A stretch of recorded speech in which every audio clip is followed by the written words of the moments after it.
Have you ever told your children that they're smart? Of course you have. Everybody has. Now, what if I told you, don't tell your children they're smart, because that could be one of the worst things that we can be telling them and something that's limiting their potential. Today, we're going to be exploring why telling our children they're smart is not exactly a good thing. Based on research, I'm going to give you the research and then I'll give you my opinion at the end. Then we're also going to discuss, but what happens if we did tell our children that they're smart, because I know we do it. Then we're going to go over what exactly we should say instead of just "you're smart." And then finally, as I mentioned, I'm going to talk about what we do in our household, especially for both children, because they are completely different. So to understand everything that we're going to be talking about in this video, we need to go over the different two mindsets that our children can have. There's something called a fixed mindset and a growth mindset. Now, I did talk about this in a previous video. I'll put it in the description below and you can check it out if you want to go a little bit deeper. But overall, having a fixed mindset just means that you're focused on what you can do right now. You don't think that you're able to do anything better than what you can do right now. So you're not even going to try. Whereas having a growth mindset, you're focused on the fact that you can grow. Your mind can grow. What you can do can be improved upon. All you need to do is do a little bit more work, or you need to find other resources to help you get through it. So that's the difference between having a fixed mindset and a growth mindset. Now you might be wondering, okay, but what does that have to do with telling my child they're smart? To explain this, I'm going to give you two studies. One that was done by Dweck. She's a psychologist and also a researcher for Stanford University. And she did a study where she took children that were in grade 5 and she gave them an intelligence puzzle that they needed to complete. It was really dice. And what they had to do was they had to match the colors of the dice versus a card that she gave them with the color pattern. So she had two groups, group A and group B. For group A, they really focused on their intelligence and their natural ability. So the person that was doing the actual study told the children, "You're very smart." And for group B, they focused on the effort and the work that they put into it. And they told the children, "Wow, you put a lot of effort into this. You did really well." They gave the children easy tests, and then they also gave them a little bit more challenging ones. So what they did afterwards was they asked both groups, do you want to do the easier test that you did, or do you want to do the harder test that you did? Now, group A decided to go with the easier test. And the reason why they went with the easier test is because they didn't want to be challenged. They realized that when they did the ones that were a little bit harder, if they couldn't succeed, it was a little bit challenging, but they were told they're smart, so they must be able to do it. Whereas group B decided, no, we'll do the harder test because we know that with a little bit more effort, we'll be able to do it.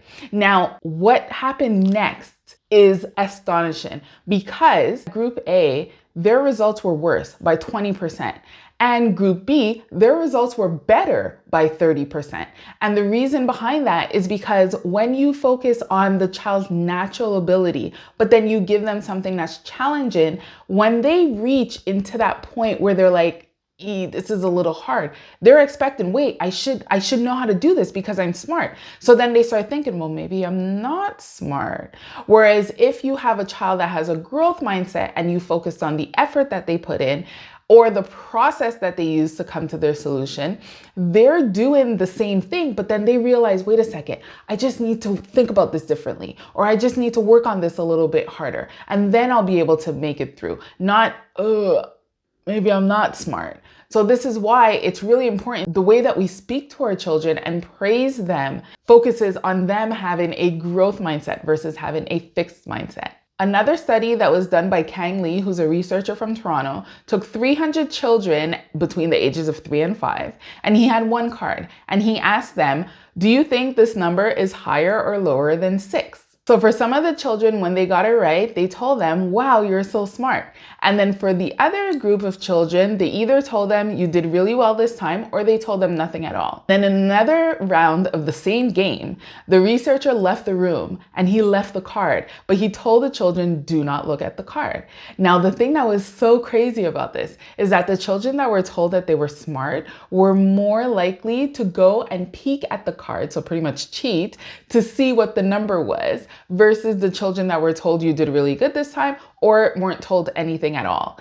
And the reason why, based on the research, is because they say that children know the difference between doing something smart and being smart. And the fact that someone told them, wow, you're really smart, they want to live up to that. They want to live up to the expectation that this adult, this person that they look up to, has of them. So they don't want to disappoint them. So they want to see, okay, what is the answer so that I'll know how to answer it properly the next time. By looking at these two studies, we can kind of see that when we tell our children that they're smart, and just tell them that they're smart, because I am going to discuss how we do it afterwards. So if you just tell your children, wow, you're so smart, we're kind of setting them up unintentionally for failure down the long run. Because when they come to a situation that's going to be a little bit more challenging, they're not going to know how to face that challenge. They're not going to know what they need to do. And they're going to think that it just means that they're not smart. And then if that happens more and more, then they're not even going to want to take that challenge. They're not even going to want to face something hard because they don't want to show that they're not smart. Whereas if we have a child that we're focusing on their effort, so they have that growth mindset, we're going to build that resilience in our children. They're going to see that, yes, there might be challenges, but those challenges are moments for them to learn. And I always tell my children, failure is just first attempt in learning. It just means that it's an opportunity for you to actually learn and grow. But you might be wondering, okay, that's what the study says, but what happens if we already told our children, hey, you're so smart? Because I know I tell my daughter this all the time.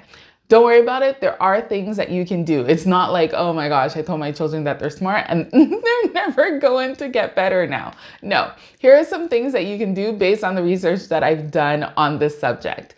One, we can have a discussion with our children about what is a growth mindset versus a fixed mindset. Now, if you want to have a one-pager that gives you a few sentences that are using the fixed mindset and how you can switch that over to the growth mindset, then I highly suggest that you go to www.mommymewellness.com/6, or you could click the link in the description below, or you can scan this QR code and you'll be able to download a free PDF that you can just print off or look at with your child and have a discussion on why we should speak like this versus speaking like this. You can also embrace mistakes, quote unquote, as learning opportunities for your children. As I just mentioned, fail means first attempt in learning. So telling your children that it's okay to make mistakes, that's when they're going to learn. Because when you make a mistake, you see, okay, well, what actually happened? You see the facts of what happened.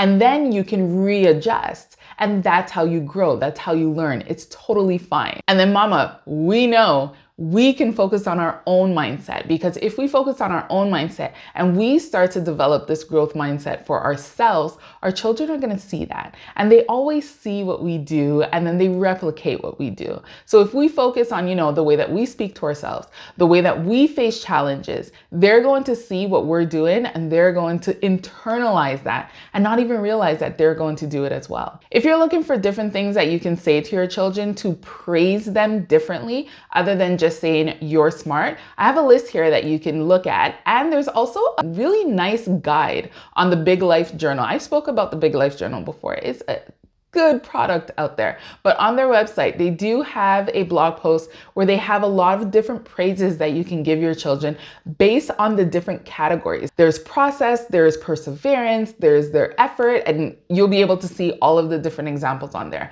But here are a few that I can give you right now. So number one, you can focus on praising their effort versus their intelligence. Instead of saying you're smart, you can say, I'm really proud of the way that you worked today.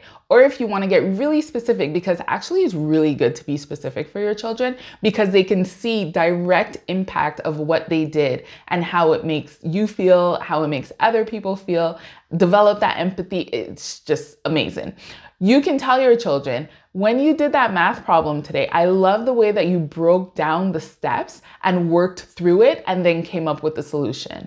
That is so specific that your children are going to be like, wow, okay, yeah, I did good. I really did good. I worked hard and I did good. As I mentioned before, you can also encourage perseverance. And this is one thing that I was even telling my friend, I had perseverance on my CV since I had a CV. And that's just because I think that it's something that's so important to show people that you can learn from opportunities. You can learn from your past situations, and you can just get better and better and better by learning on the different mistakes that you made in the past. So it's the same thing with our children.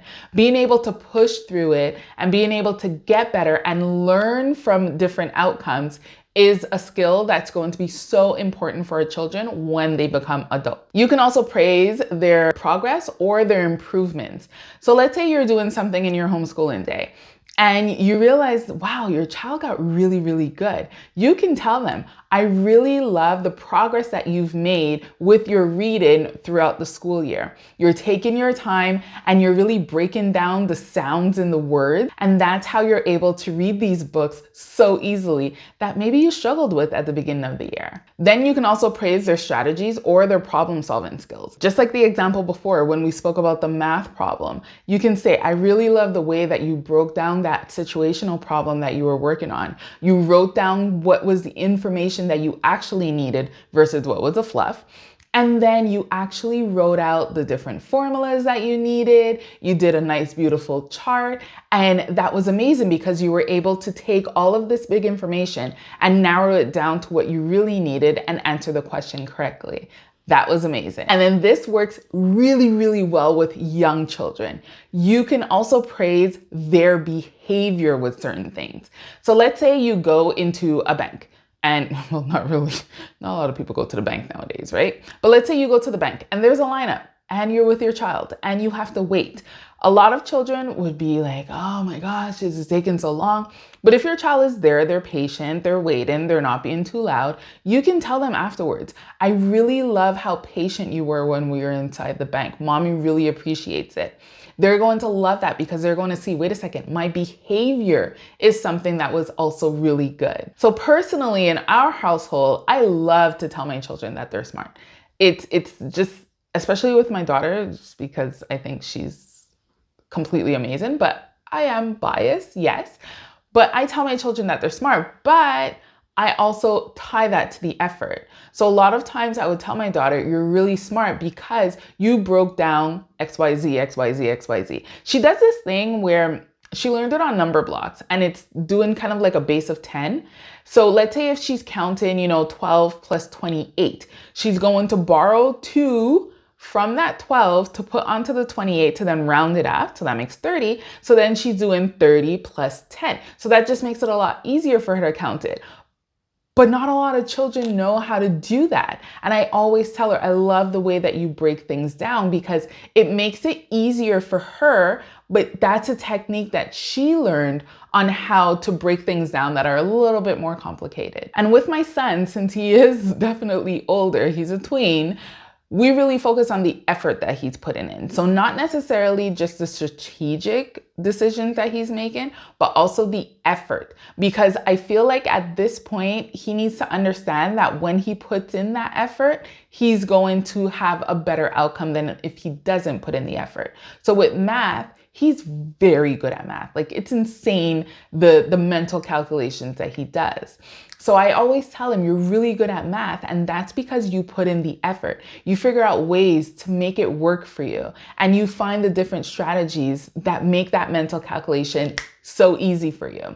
Whereas with French, he struggles a little bit, but that's because the effort is not there. The focus is not there. So this is where I find focusing on the effort, especially with our older children, is going to help them because they're going to really see the impact of putting in more effort versus not putting in more effort. As homeschool moms, we have this really unique opportunity where we have such a big impact on our children's mindset. So we really get to foster this like culture of growth within them where, challenges are welcome, challenges are embraced, effort is celebrated. And then they see that learning it's a lifetime thing. We're still learning. We learn with them when we're doing homeschooling, right? So this is why it's so important as a homeschool mom to be able to speak to our children in a way that will help them so much in the future. They're with us all the time. So they're going to feed off of whatever mindset we have, whether it's good or bad. And that's what they're going to use to pretty much become the adults that they're going to become. So I want to know, what exactly are your thoughts on this subject? Because I gave you the 2 studies and then I told you what we do in our household. We still tell our children that they're smart